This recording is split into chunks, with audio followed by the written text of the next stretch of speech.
boy. Hello there, and welcome back to Baby Elias's stories. We now return to The Voyages of Doctor Dolittle by Hugh Lofting. The 6th chapter, The Bedmaker of Monteverde. We remained 3 days in the Capablanca Islands. There were 2 reasons why we stayed there so long when we were really in such a hurry to get away. One was the shortage in our provisions caused by the able seaman's enormous appetite. When we came to go over the stores and make a list, we found that he had eaten a whole lot of other things besides the beef. And having no money, we were sorely puzzled how to buy more.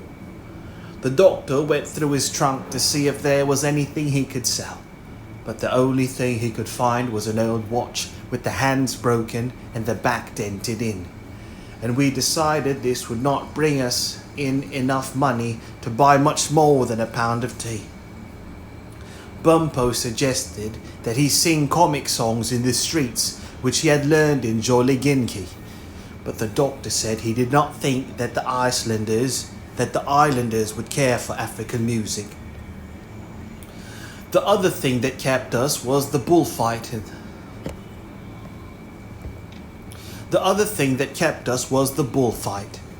In these islands, which belonged to Spain, they had bullfights every Sunday. It was on a Friday that we arrived there, and after we had got rid of the able seamen, we took a walk through the town. It was a very funny little town, quite different from any that I had ever seen. The streets were all twisty and winding and so narrow that a wagon could only just pass along them. The houses overhung at the top and came so close together that people in the attics could lean out of the windows and shake hands with their neighbours on the opposite side of the street.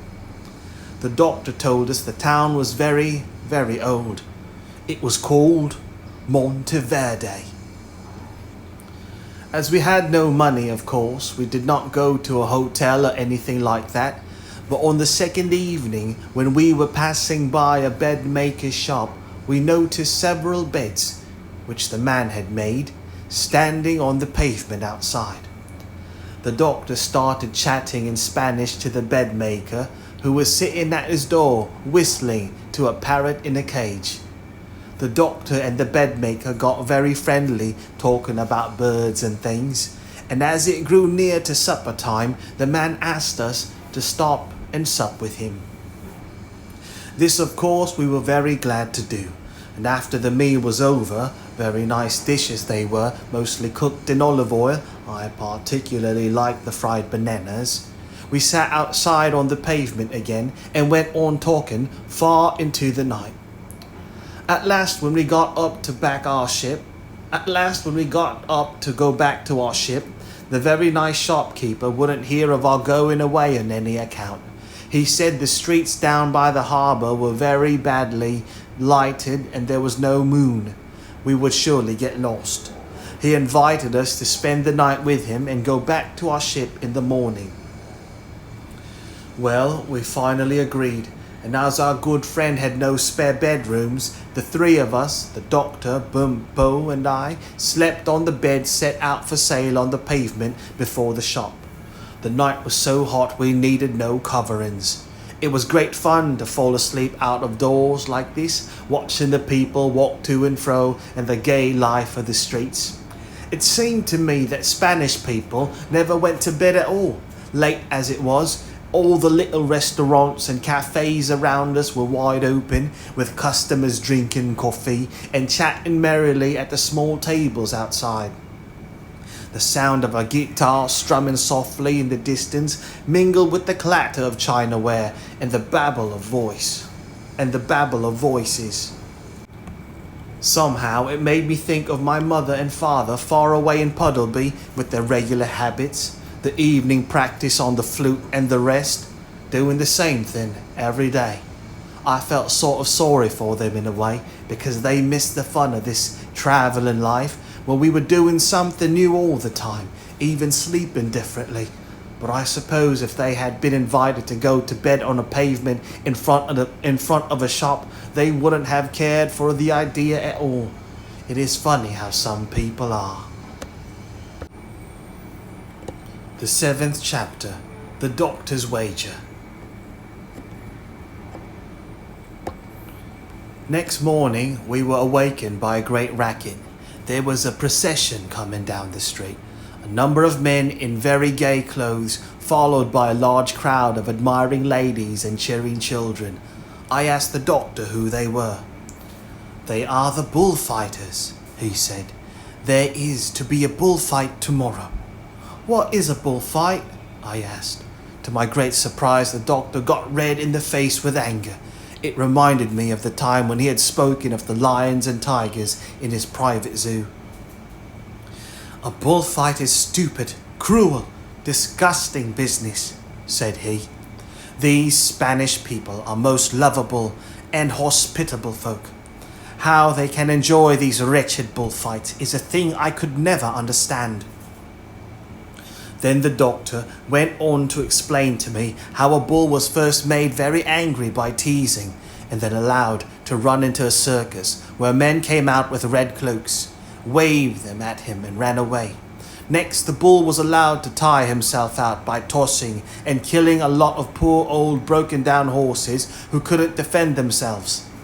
Then, when the bull was thoroughly out of breath and wearied by this, a man came out with a sword and killed the bull. "Every Sunday," said the doctor, "in almost every big town in Spain there are 6 bulls killed like that and as many horses." "But aren't the men ever killed by the bull?"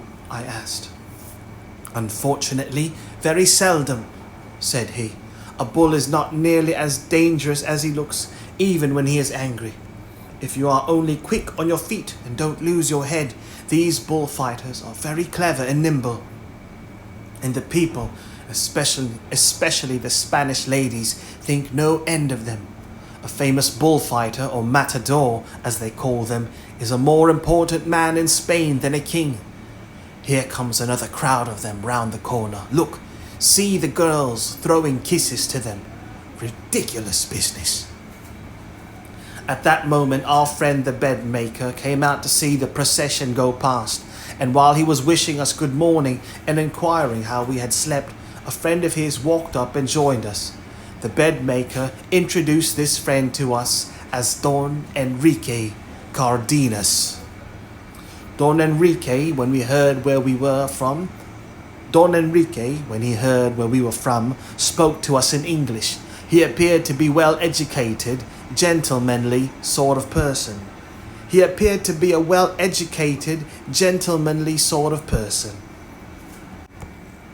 "And you go to see the bullfight tomorrow, yes?" he asked the doctor pleasantly. "Certainly not," said John Dolittle firmly. "I don't like bullfights, cruel, cowardly shows." Don Enrique nearly exploded. I never saw a man get so excited. He told the doctor that he didn't know what he was talking about. He said bullfighting was a noble sport and that the matadors were the bravest men in the world. "Oh, rubbish," said the doctor. You never give the poor bull a chance. It is only when he is all tired and dazed that your precious matadors dare to try and kill him." I thought the Spaniard was going to strike the doctor. He got so angry. While he was still spluttering to find words, the bedmaker came between them and took the doctor aside.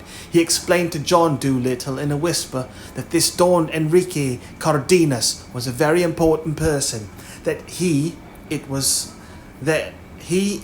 who supplied the bulls a special strong black kind from his own farm for all the bullfights in the Capablancas.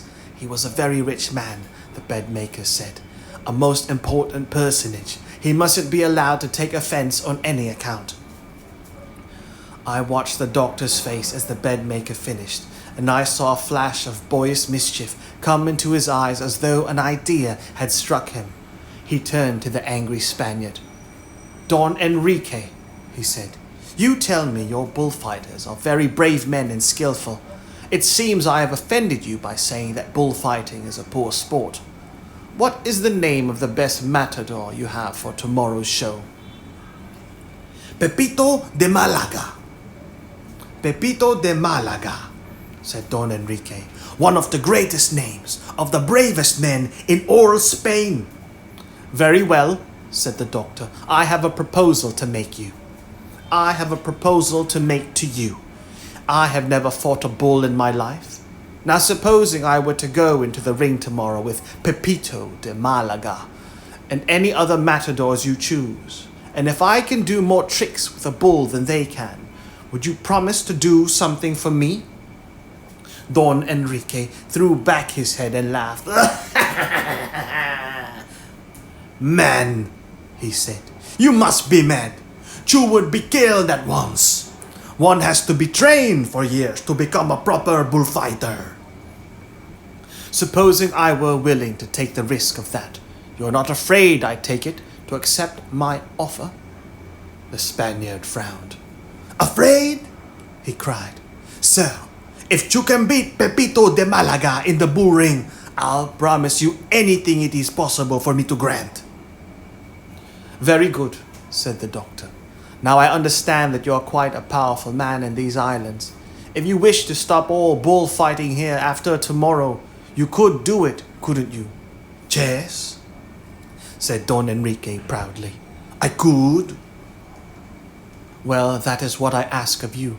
If I win my wager, said John Dolittle, if I can do more with angry bulls than can Pepito de Malaga, you ought to promise me that there shall never be another bullfight in the Capablancas so long as you are alive to stop it. Is it a bargain? The Spaniard held out his hand. It is a bargain, he said. I promise, but I must warn you that you are merely throwing your life away, for you will certainly be killed. However, that is no more than you deserve for saying that bullfighting is an unworthy sport. I will meet you here tomorrow morning if you should wish to arrange any particulars. Good day, senor. As the Spaniard turned and walked into the shop with the bedmaker, Polynesia, who had been listening as usual, flew up onto my shoulder and whispered in my ear. I have a plan. Get hold of Bumpo and come someplace where the doctor can't hear us. I want to talk to you. I nudged Bumpo's elbow and we crossed the street and pretended to look into a jeweler's window while the doctor sat down upon his bed to lace up his boots, the only part of his clothing he had taken off for the night. Listen, said Polynesia. I've been breaking my head trying to think up some way we can get money to buy those stores with, and at last I've got it. The money? Said Bumpo. No, stupid. The idea to make the money with. Listen, the doctor is simply bound to win this game tomorrow, sure as you're alive. Now all we have to do is to make a side bet with these Spaniards. They're great on gambling, and the trick's done. What's a side bet? I asked. Oh, I know what that is, said Bumpo proudly. We used to have lots of them at Oxford when boat racing was on. I'd go to Don Enrique and say, I bet you £100 the doctor wins. Then if he does win, Don Enrique pays me £100, and if he doesn't, I have to pay Don Enrique. That's the idea, said Polynesia. Only don't say £100, say 2,500 pesetas. Now come and find old Don Ricky Tiki and try to look rich. So we crossed the street again and slipped into the bedmaker's shop while the doctor was still busy with his boots. Don Enrique, said Bumpo, allow me to introduce myself. I am the Crown Prince of Joliginki. Would you care to have a small bet with me on tomorrow's bullfight? Don Enrique bowed. Why, certainly, he said. I shall be delighted, but I must warn you that you are bound to lose. How much? Oh, a mere truffle, said Bumpo. Just for the fun of the thing, you know. What do you say to 3,000 pesetas? I agree, said the Spaniard, bowing once more. I will meet you after the bullfight tomorrow. So that's all right, said Polynesia as we came out to join the doctor. I feel as though quite a load had been taken off my mind. The 8th chapter. The Great Bullfight. The next day was a great day in Monteverde. All the streets were hung with flags, and everywhere gaily dressed crowds were to be seen, flocking towards the bull ring, as the big circus was called where the fights took place. The news of the doctor's challenge had gone round the town, and it seemed had caused much amusement to the islanders. The very idea of a mere foreigner daring to match himself against the great Pepito de Malaga served him right if he got killed. The doctor had borrowed a bullfighter's suit from Don Enrique, and very gay and wonderful he looked in it, though Bumpo and I had hard work getting the waistcoat to close in front, and even then the buttons kept bursting off it in all directions. When we set out from the harbour to walk to the bull ring, crowds of small boys ran after us, making fun of the doctor's fatness, calling out, Juan Hagapoco, el grueso matador, which is the Spanish for John Dolittle, the fat bullfighter. As soon as we arrived, the doctor said he would like to take a look at the bulls before the fight began, and we were at once led to the bullpen where, behind a high railing, 6 enormous black bulls were tramping around wildly. In a few hurried words and signs, the doctor told the bulls what he was going to do and gave them careful instructions for their part of the show. The poor creatures were tremendously glad when they heard that there was a chance of bullfighting being stopped, and they promised to do exactly as they were told. Of course, the man who took us in there didn't understand what we were doing. He merely thought the fat Englishman was crazy when he saw the doctor making signs and talking in ox tongue. From there the doctor went to the matadors' dressing rooms, while Bumpo and I with Polynesia made our way into the bull ring and took our seats in the great open-air theatre. It was a very gay sight. Thousands of ladies and gentlemen were there, all dressed in their smartest clothes, and everybody seemed very happy and cheerful. Right at the beginning, Don Enrique got up and explained to the people that the first item on the program was to be a match between English Doctor and Pepito de Malaga. He told them what he had promised if the doctor should win, but the people did not seem to think there was much chance of that. A roar of laughter went up at the very mention of such a thing. When Pepito came into the ring, everybody cheered. The ladies blew kisses, and the men clapped and waved their hats. Presently, a large door on the other side of the ring was rolled back, and in galloped one of the bulls. Then the door was closed again. At once the matador became very much on the alert. He waved his red cloak, and the bull rushed at him. Pepito stepped nimbly aside, and the people cheered again.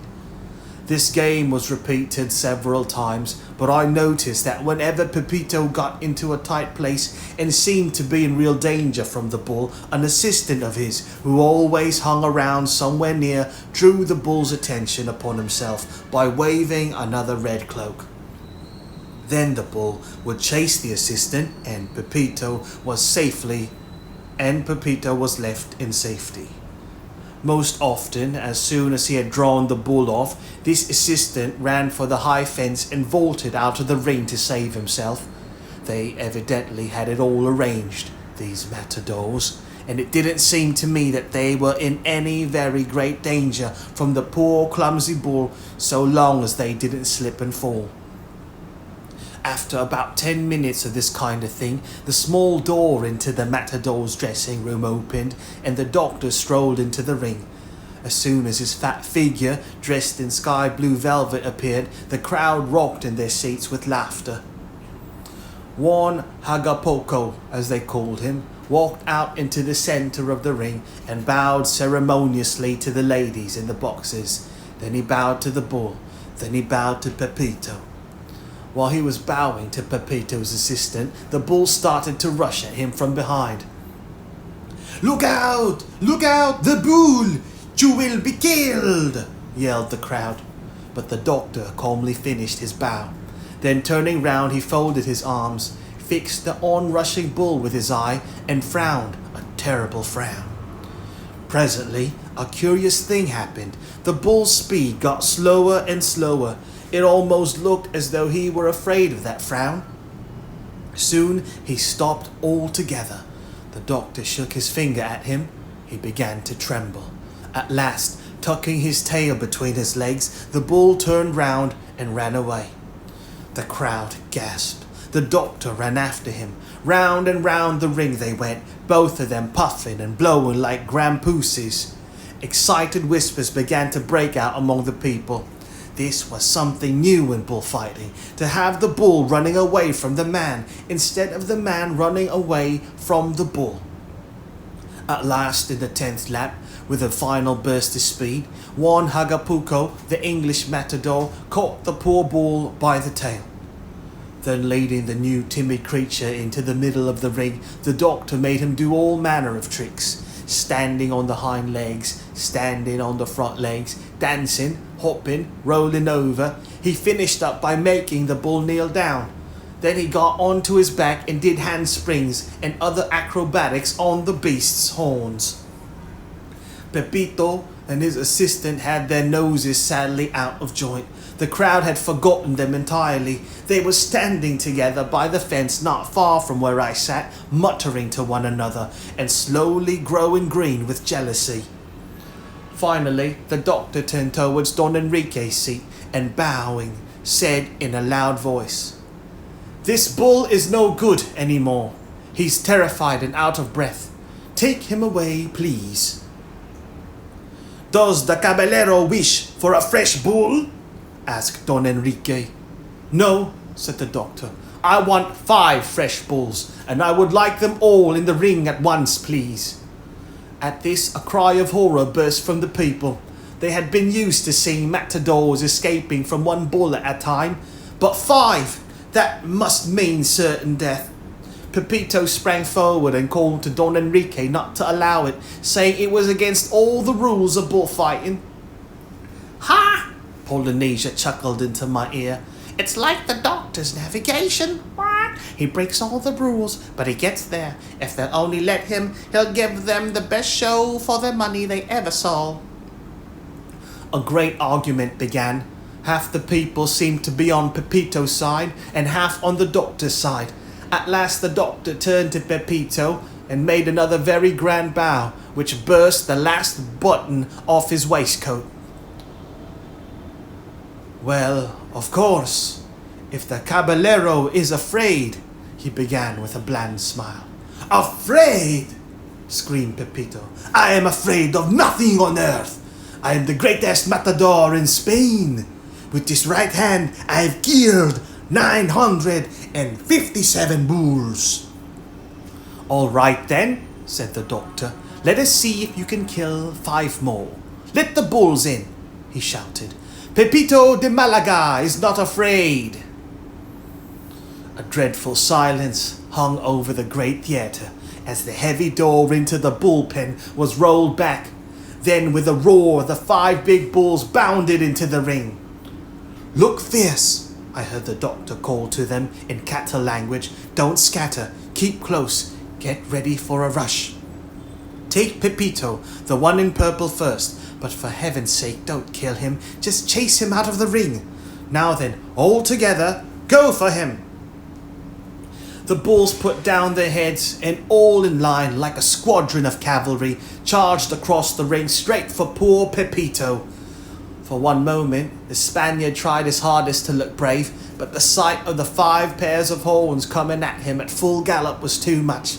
He turned white to the lips, ran for the fence, vaulted it, and disappeared. "Now the other one," the doctor hissed, and in 2 seconds the gallant assistant was nowhere to be seen. Juan Hagapoco, the fat matador, was left alone in the ring with 5 rampaging bulls.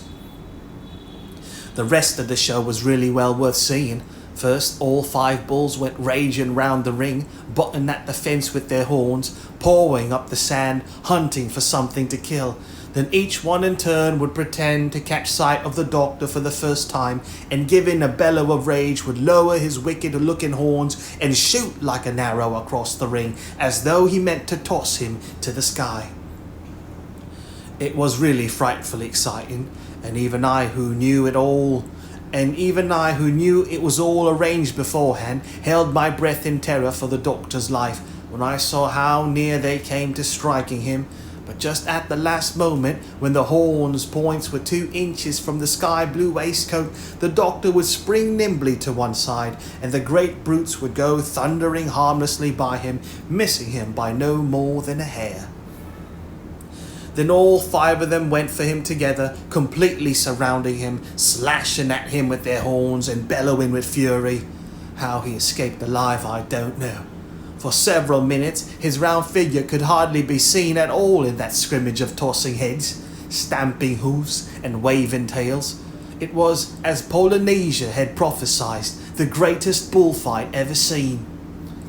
One woman in the crowd got quite hysterical and screamed up to Don Enrique, "Stop the fight! Stop the fight! He is too brave a man to be killed! This is the most wonderful matador in the world! Let him leave, por favor! Stop the fight!"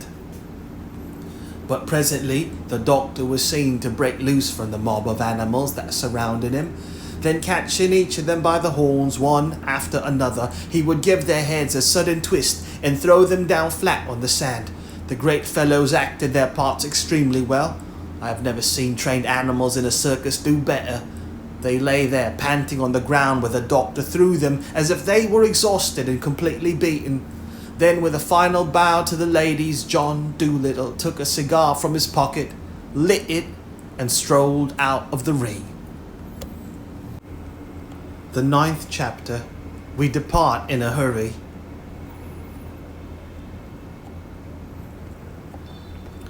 As soon as the door closed behind the doctor, the most tremendous noise I have ever heard broke loose.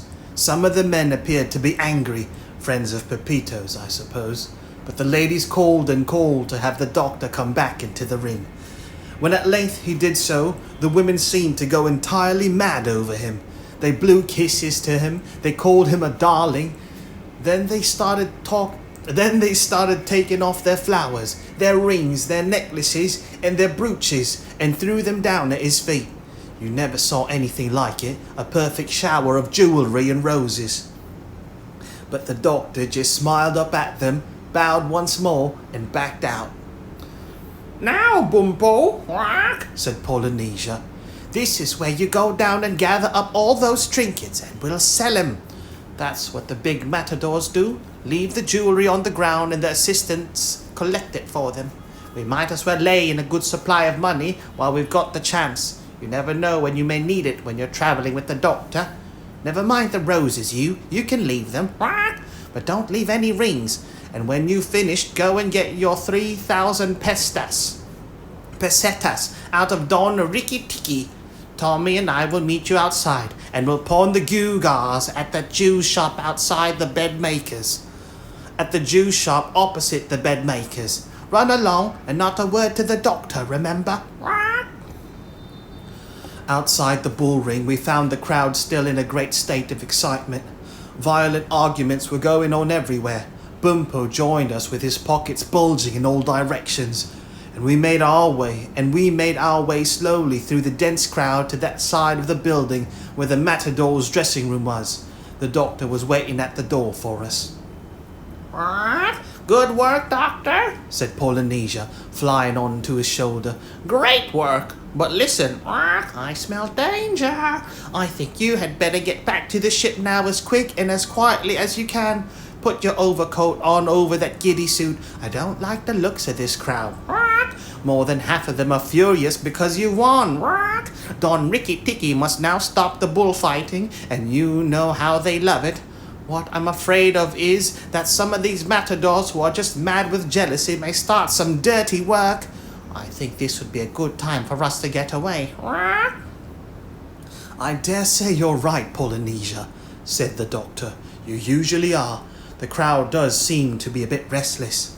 I'll slip down to the ship alone so I shan't be so noticeable, and I'll wait for you there. You can come by some different way, but don't be long about it. Hurry!" As soon as the doctor had departed, Bumpo sought out Don Enrique and said, "Honorable sir, you owe me 3,000 pesetas."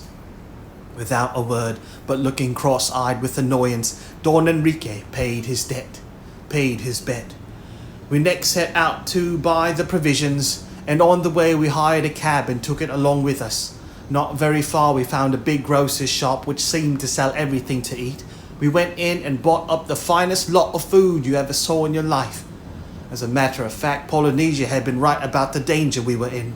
The news of our victory must have spread like lightning through the whole town, for as we came out of the shop and loaded the cab up with our stores, we saw various little knots of angry men hunting round the streets, waving sticks and shouting, "The Englishmen! Where are those accursed Englishmen who stopped the bullfighting? Hang them to the lamppost! Throw them in the sea! The Englishmen! We want the Englishmen!"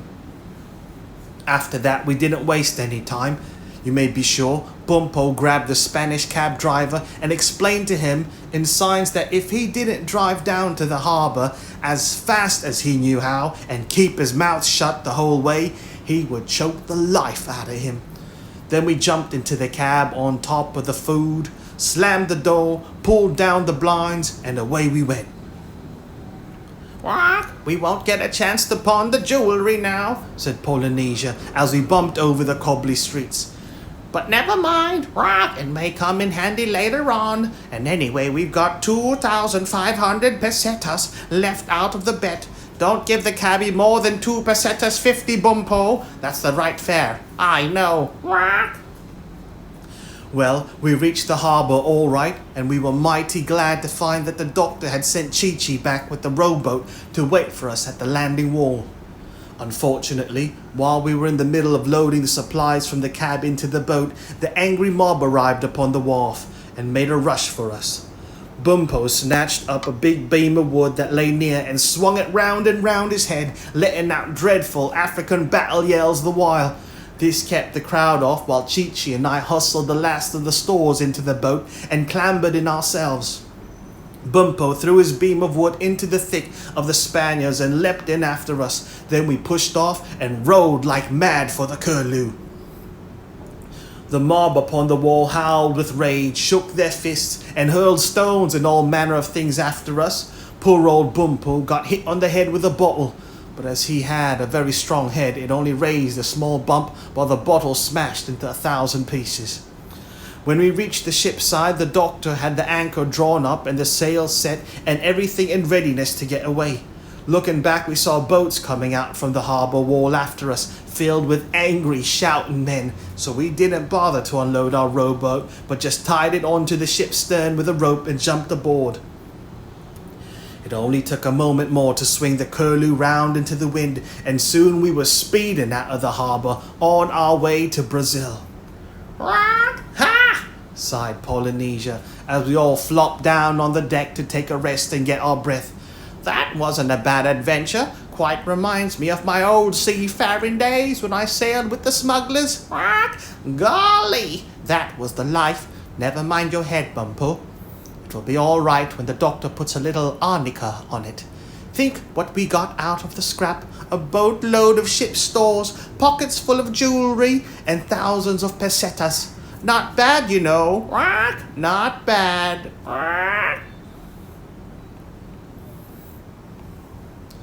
Arnica, a plant of the daisy family that bears yellow daisy-like flowers, native to cooler regions of the northern hemisphere. Arnica.